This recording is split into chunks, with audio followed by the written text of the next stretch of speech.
renforcer la capacité des jeunes scientifiques à travers des activités innovantes et constructives.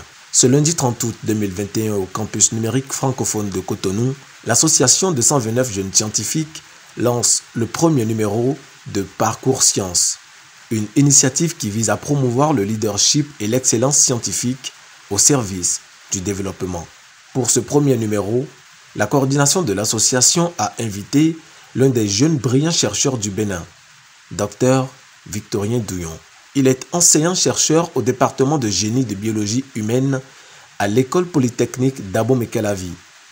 À l'entame de l'activité, le maître des lieux, M. Stéphano Amekoudi, directeur honoraire du campus numérique francophone, se dit très honoré de prendre part à cette nouvelle activité de l'association 229 jeunes scientifiques.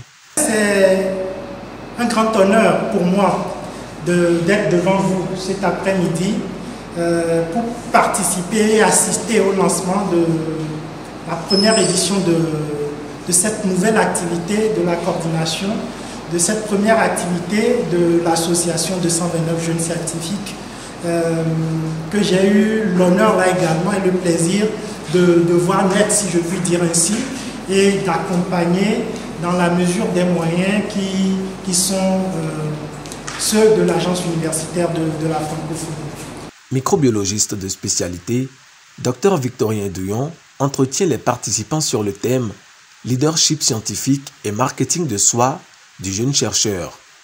Pendant 2 heures d'horloge, l'invité partage son parcours, des astuces pour réussir scientifiquement dans un environnement peu favorable. Lorsque vous avez un doctorat, vous lui dites ok, va me faire ce cours-là, peut-être on y va ensemble, on fait la première séance, deuxième séance, troisième séance. Tout de suite, ce doctorat va commencer par dire ah, mais écoutez, je fais votre cours, il faut que vous puissiez me donner un chèque. C'est la première grosse bêtise. Il faut que vous puissiez me donner un chèque parce que je viens, n'est-ce pas, faire un travail pour vous. Alors, l'enseignant va vous donner peut-être un chèque. Mais ça, c'est sûr que la roue, là, s'arrête là, immédiatement. Donc, première notion, si vous n'êtes pas prêt véritablement à apprendre gratuitement, ce n'est pas la peine d'être en sciences. Il faut peut-être aller faire autre chose. Ou aller trouver un autre job en réalité. Et quand je fais un peu l'analogie, moi je ne donne plus rien à mes patrons. J'ai eu beaucoup de patrons en fait. Mais je ne leur donne plus rien aujourd'hui. Par contre, eux, ils m'ont suffisamment donné. Parce que, en faisant cours très tôt, j'étais très jeune, je faisais quoi des personnes qui pratiquement faisaient le double de mon âge. D'accord? Et je faisais tout cela gratuitement. Mais en le faisant quotidiennement, pendant une longue période, j'ai appris à passer un message, par exemple. Et ça, personne ne peut me donner le prix de cela. J'ai appris à gérer un groupe, et très tôt. Et ça, même si je devais aller apprendre dans une académie de leadership, je sais quel tarif ils pratiquent dans ces académies-là. Et ça, je l'ai eu gratuitement. Je lisais les mémoires de tous ces patrons-là à la fois, en faisant mes travaux, bien sûr. Et quand je faisais ça, c'était une contrainte en ce moment-là. J'aurais pu exiger, n'est-ce pas, qu'on puisse payer ce service que je rends à ces différentes personnes-là. Mais ce que je n'ai pas payé, c'est qu'en lisant ces mémoires, j'ai appris, n'est-ce pas, à avoir une formulation linguistique. J'ai appris avec tous ces mémoires-là plusieurs formulations, c'est bien qu'aujourd'hui, lorsque je vois un sujet, je sais à peu près si cela vaut de l'or ou si ça ne vaut pas de l'or. Parce que pendant cette période, je crois que je dois avoir parcouru combien? Une centaine de mémoires et de thèses de doctorat, alors que je n'étais même pas encore titulaire d'un master. Et j'évaluais déjà des thèses, bien sûr, sous le couvert de mes patrons. Et si plusieurs venaient, c'est parce que je le faisais gratuitement, il ne vraiment l'argent mon problème. Moi, mon problème était ailleurs, c'est pouvoir me construire. Et l'intérêt dans ça, c'est que quand vous avez des patrons comme ça, l'un commence pas à parler à l'autre, en fait. C'est en faisant ces travaux tout doucement qu'on commence pas à vous laisser la main, pas à les faire aujourd'hui. Il y a des travaux que moi, je ne peux plus faire aujourd'hui. Je n'arrive plus à le faire. Il faut bien quelqu'un pour le faire. Mais vous mettez ça à qui? À celui qui, en fois, l'année passée, vous voulez aller confier un travail, ou bien à celui qui trouve que, attention, en faisant ça, lui bouge, non? C'est la voie comme ça. C'est-à-dire, le A va se déplacer vers un autre point.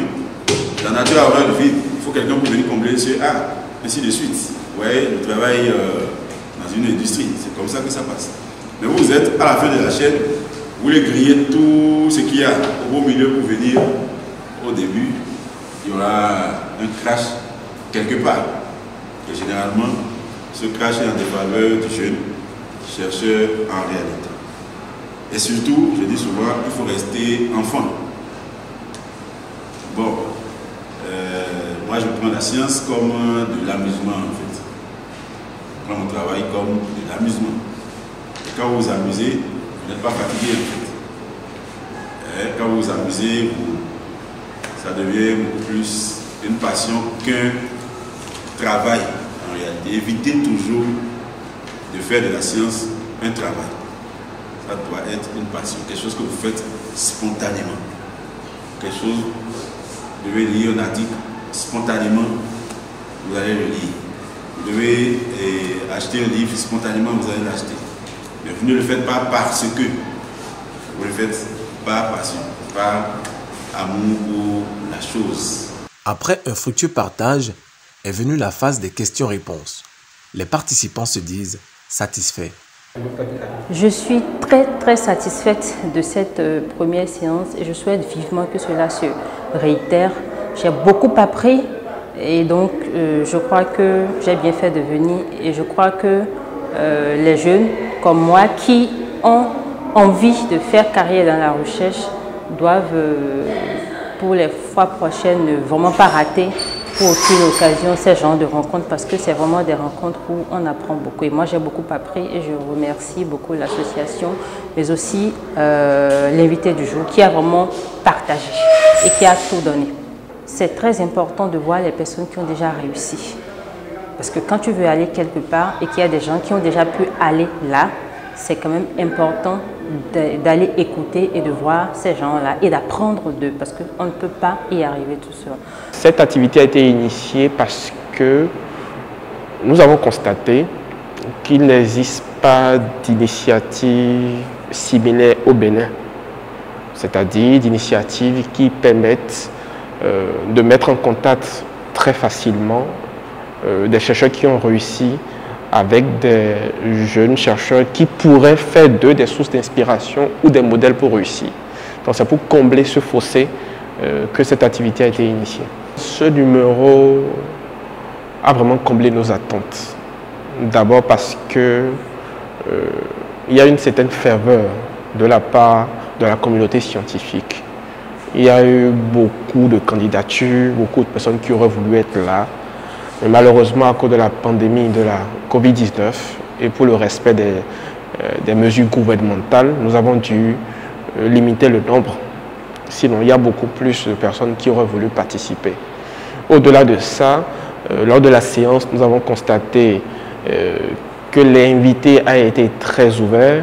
Le docteur Victorien Dougnon a, sans restriction, partagé avec ses pairs, avec ses jeunes frères, son expérience, ses astuces, mais également comment il a pu réussir. L'association de 129 jeunes scientifiques, à travers Parcours Sciences, recevra de façon périodique des scientifiques d'excellence, des innovateurs d'exception pour un partage d'expériences avec la communauté scientifique dans le but de préparer une relève scientifique pour un développement durable.